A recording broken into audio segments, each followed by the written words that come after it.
অপরাধ করেছেন যার কাছে স্বীকার করবেন তার কাছে। 2 নম্বরে অনুতপ্ত হয়ে অনুশোচনা নিয়ে। 3 নম্বরে জীবনে এই কাজ আমি আর কোনদিন করব না, জীবনের মতো ফিরে আসলাম। এই 3টা শর্ত যদি কেউ মেনে নিতে পারে, আল্লাহ পাক বলেন ওর পেছনের অপরাধ শুধু মাফ হবে না, ফাউলাইকা ইউবাদদিলুল্লাহু সাইয়্যাতিহিম হাসানাত। ওর পেছনের পুরা অপরাধ আল্লাহ মাফ করে দিয়ে পুরা জায়গাটা নেকি দিয়ে পাল্টিয়ে দিলেন। বলেন সুবহানাল্লাহ। সূরা তাওবা থেকে যখন কথা শুনছি, আল্লাহ এই তওবা যেন আমাদের নসিব করেন। এবার আমরা ব্যাখ্যায় যাচ্ছে। আল্লাহ পাক ঈমানদারকে ডাক দিয়ে তাকে ভয় করার জন্য আহ্বান জানিয়েছেন, আদেশ দিচ্ছেন। এখন ভয় কি? জন্মের পর থেকে শব্দটা আমিও শুনছি যে আল্লাহকে ভয় করো, আল্লাহকে ভয় করো। কি এটা? কি তাকওয়ার যে ব্যাখ্যাগুলো আমরা বলি, আধুনিক ব্যাখ্যা হচ্ছে যে যে বিষয়ে কাজে আছে ওই বিষয়ের জ্ঞান অর্জন করে প্রশিক্ষণ নিয়ে ওই কাজ আঞ্জাম দেওয়ার নাম হচ্ছে তাকওয়া। আমি আবার বলছি, যে যে কর্মজীবনে আছেন, যে যে জায়গাটা দখল করে আছেন, ওই বিষয়ের উপরে জ্ঞান অর্জন করে দক্ষতা প্রশিক্ষণ নিয়ে ওই কাজে আঞ্জাম দেওয়ার নাম হচ্ছে তাকওয়া। না হয়নি? আমি আবার বলছি, তাকওয়া মানে শুধু আমার মতো জুব্বা গায়ে দিয়ে বড় পাগড়ি গলায় নিয়ে হাতে তাসবিহ নিয়ে শুধু সুবহানাল্লাহ সুবহানাল্লাহ বলা না। তাকওয়া মানে যে যেখানে আছেন ওই জায়গায় ওই জায়গার জ্ঞান অর্জন করে দক্ষতা প্রশিক্ষণ নিয়ে দক্ষতা অর্জন করে ওই কাজ আঞ্জাম দেওয়ার নাম তাকওয়া। এটা যদি আজ বাংলাদেশে থাকতো, আমরা অনেক উপরে চলে যেতাম। অধিকাংশ মানুষকে এমন দায়িত্ব পালন করতে দেখা যায় ও বিষয়ে কোনদিনের পড়াশোনা নেই, দক্ষতা নেই, প্রশিক্ষণ নেই, আন্দাজে ওই কাজে হাত দিয়ে তার 12টা বাজায় আরো বেশি। নিচে নামা লাগবে? ঠিক আছে। তাকওয়ার দ্বিতীয় ব্যাখ্যা হচ্ছে আল্লাহর নিষিদ্ধ কাজগুলো জানার পরে শুধু ছেড়ে দেওয়া না, ঘৃণা করে ছেড়ে দেওয়ার নাম তাকওয়া। কথা বুঝতেছে? আল্লাহ আমাদেরকে তাকওয়া অর্জন করার মাধ্যমে 9টা উপকার করতে চেয়েছেন। দুনিয়া থেকে যদি তাকওয়াবান হতে পারে, তাকওয়া মানে কি শুধু জুব্বা গায়ে দেওয়া, শুধু জিকির করা? যেখানে যেই কাজে আপনি হাত দিয়েছেন, হ্যাঁ আপনি লেবার, কোনো অসুবিধা নেই, আপনি গাড়ি সারেন মনে করেন, গাড়ির মিস্ত্রি, ওই বিষয়ের উপরে লেখাপড়া করে ওই বিষয়ে প্রশিক্ষণ নিয়ে দক্ষতা অর্জন করে ওই কাজকে সুচারুরূপে আঞ্জাম দেওয়ার নাম কি? আরো জোরে বলেন। আর চাইনার দিকে তাকান, দিন দিন উন্নতি এমনি করছে, এইটা থাকার কারণ। ওরা যে যে বিষয়ের উপরে দক্ষতা অর্জন করে লেখাপড়া, আমি জেলে যখন ছিলাম 3টা বছর, কয়েকজন চাইনিজ আমার সাথে ছিল। ওরা কি টাকা পয়সার ঝামেলার কারণে ধরা পড়েছিল, দিয়েছে আমার পাশের রুমে। ভাষা তো বুঝতাম না, কিন্তু কর্মদক্ষতা, ওদের যে কাজ কারবার ভেতরে এত বুদ্ধি, জীবনে কোনোদিন কল্পনাও আসে না যে এই পানির বোতল দিয়ে এই কাজ করা যায়। ও ছাতা বেতা করে দেখায়।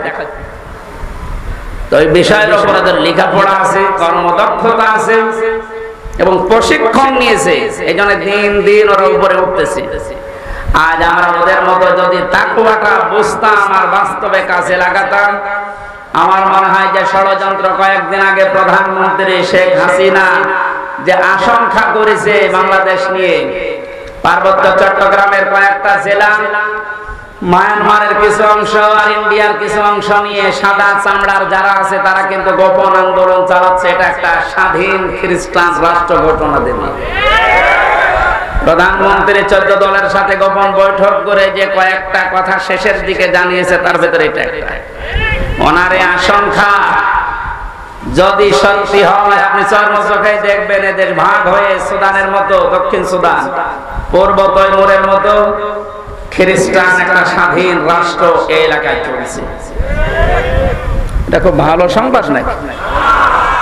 আমাদের কর্মদক্ষতা তাকওয়ার এই ব্যাখ্যা যেটা আধুনিক ভাবে করা দরকার, এটা আমাদের করা দরকার। আল্লাহ আমাদেরকে ওই পর্যায়ে যাওয়ার তৌফিক দেন, বলেন আমিন।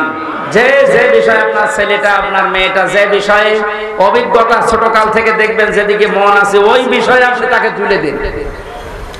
সবাইকে আলেম হওয়া লাগবে, সবাইকে ইঞ্জিনিয়ার হওয়া লাগবে না। যে যে বিষয়ের দিকে যেতে চায়, ধাবিত হতে চায়, ভালোবাসে, ওই বিষয়ে যেন জ্ঞান অর্জন করার জন্য রাস্তা পায়, তাকে ব্যবস্থা করে দেন। ও কর্মদক্ষতা অর্জন করে ও প্রশিক্ষণ নিয়ে ওই কাজকে সুচারুরূপে আঞ্জাম দিতে থাকলে দুনিয়া এবং আখিরাত দুইটাই আমাদের জন্য সফল হবে ইনশাআল্লাহ। আমি যে 9টা উপকারের কথা বলতে চাচ্ছিলাম, যেহেতু আর 10 যা কারেন্ট চলে গেল, আমি তো মনে করছিলাম এখনো 10 মিনিট থাকবে।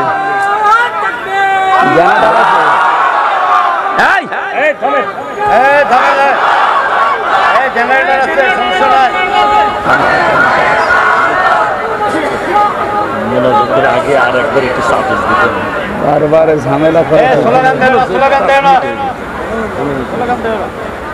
বলছে, কিন্তু একবার এতক্ষণ সময় নিলেন আবার।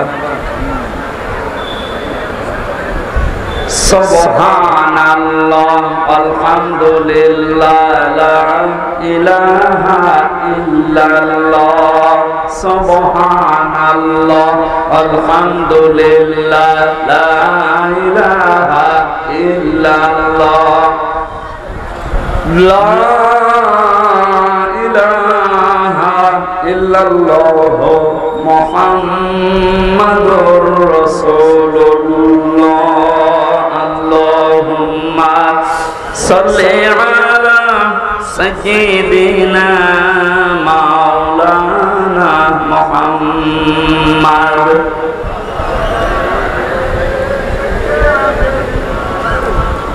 হাবিবানা মুহাম্মাদ। 9টা উপকারের ঘোষণা দিয়েছেন আল্লাহ। দুনিয়াতে কেউ যদি তাকওয়া অর্জন করতে পারে, 1 নম্বরে ওই লোকটা যদি বিপদে পড়ে, মহান আল্লাহ এমন জায়গা থেকে তাকে সাহায্য পাঠায় যার কল্পনা কোনোদিন তার হৃদয়ে আসে নাই। জোরে বলুন সুবহানাল্লাহ। এটা আজ দেখতে আমাদের বহু বাকি। এটা যারা দেখতে পেয়েছিলেন তাদের ঈমান আমি দেখেছি, এই মানুষগুলোর ঈমান পাথরের চাইতেও শক্ত ছিল। সত্যি যারা তাকওয়া অর্জন করতে পেরেছে দুনিয়াতে, ওই মানুষগুলোর কাছে দুনিয়া আল্লাহ এমন তুচ্ছ বানিয়ে দিয়েছে, তামাম দুনিয়াটা একটা ডিমের চাইতেও তাদের কাছে কম দামি মনে হতো। আমরা আসলে তাকওয়া অর্জন করে আল্লাহর এই 9টা যে উপকারের কথা, সাহায্যের কথা, এটা পাচ্ছি না, কারণ আমাদের তাকওয়া নেই। তোমরা সত্যবাদী যারা, সত্যপন্থী যারা, তাদের সঙ্গে থাকবে। সত্যবাদী কারা? এই দেশে একটা ভুল ধারণা চালু আছে, কিছু কিছু দৃশ্য দেখলে আমরা মনে করি এগুলো সত্যপন্থী, এগুলোই হক্কান, এগুলোই হক্কানি। অনেকে নিজেকে দাবিও করছে যে আমরা হক্কানি দরবারের লোক। কোরআনে কারিমে সূরা তাওবার 119 নম্বর আয়াতের শেষের অংশের ব্যাখ্যা আল্লাহ দুনিয়ায় কারো কাছে ছেড়ে দেয়নি যে 2 বেলা জিকির করলে সেই লোকটা সত্যবাদী, 5 ওয়াক্ত নামাজ পড়লে সেই লোকটা সত্যবাদী, বছরে একবার হজ করে আসলে সেই লোকটা সত্যবাদী না।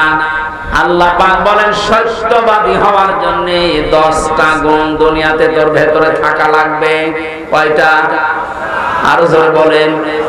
বগুড়াবাসী আপনি এখন থেকে আমি সহ প্রত্যেকেই মিলাবো আল্লাহর বর্ণনা অনুযায়ী 10টা গুণ আমার ভেতরে আছে কিনা। আল্লাহ ব্যাখ্যা দিচ্ছেন সূরা বাকারার 177 নম্বর আয়াতে, লাইসাল বিররা আন তুওয়াল্লু ওয়াজুহাকুম কিবালাল মাশরিকি ওয়াল মাগরিবি ওয়ালাকিন্নাল বিররা মান আমানা বিল্লাহ। আল্লাহ পাক বলেন শুধু পূর্ব দিকে পশ্চিম দিকে মুখ ঘুরিয়ে সিজদা দিলেই নাকি না, আসল নেকির কাজ হচ্ছে আল্লাহর প্রতি ঈমান আনা। কার প্রতি? প্রশ্ন আসতে পারে, হুজুর আমার ঈমান আছে, আমি আল্লাহকে বিশ্বাস করি না। কেউ যদি আল্লাহকে বিশ্বাস করে কথা বলতে চায় কমপক্ষে 4টা বিষয় দুনিয়াতে তার ভেতরে পাওয়া যাবে।